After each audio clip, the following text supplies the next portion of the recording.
Hey everyone, welcome to Current Affairs Turkey. Turkish Foreign Minister Hakan Fidan was in Damascus on Sunday.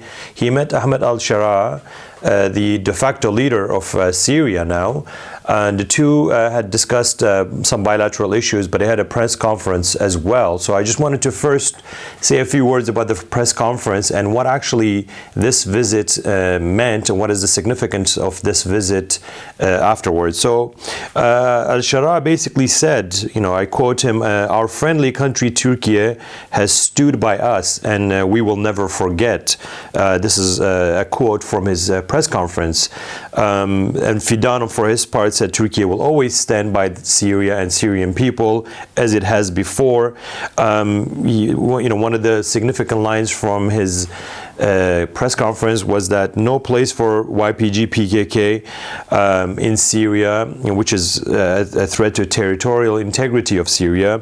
He mentioned about unity and territorial integrity, but also he talked about lifting the sanctions that were imposed on Syria previously. He called on the international community to lift the sanctions as Syria is going through this rebuilding and reconstruction phase now with the new administration. He called the sanctions to be lifted as soon as possible so that the country can actually start this new phase for a brighter future.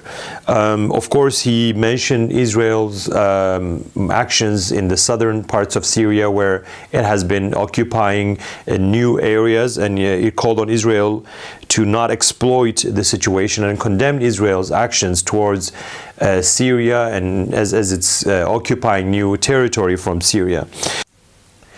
I think the visit was, we can call the visit a historic one as it had several messages. First of all, I think this gave a strong message to the presence of YPG and the PKK terrorist group in northeastern Syria, as they both called for the disarmament and the dissolution of these terrorist groups and ultimately their elimination from Syria's territory, as they pose a threat to its unity and territorial integrity.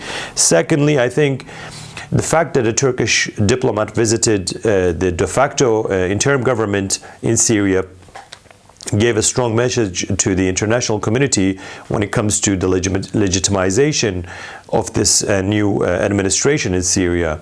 So this was a message not only given to Syria and the new administration, but I think also it gives a strong message to international community, particularly when it comes to lifting the sanctions, when it comes to dealing with the new administration through diplomatic channels. The fact that Mr. Fidan called on international community to lift the sanctions, I think it's also very important. As Syria is going through a new phase, it needs to rebuild and reconstruct not only the infrastructure, but also institutionally, it needs to rebuild itself. So this was important, of course, for humanitarian reasons, for the basic services. They need this support, economic support, I think also diplomatic support, to be seen as a legitimate actor now in the country. Finally, I think it's a strong message to Israel as well, as the press conference also contained some messages regarding Israel's occupation of Syrian territory.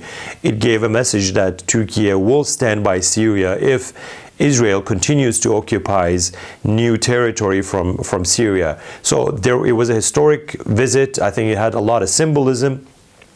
One of them being Turkey's flag was erected right beside the new Syrian flag. I think this was the first time that the two countries' flags were side by side as part of a diplomatic visit in Damascus. These are some of the short messages I got from this visit. Of course, the fact that they had a coffee together was they had some casual moments outside with the public as well.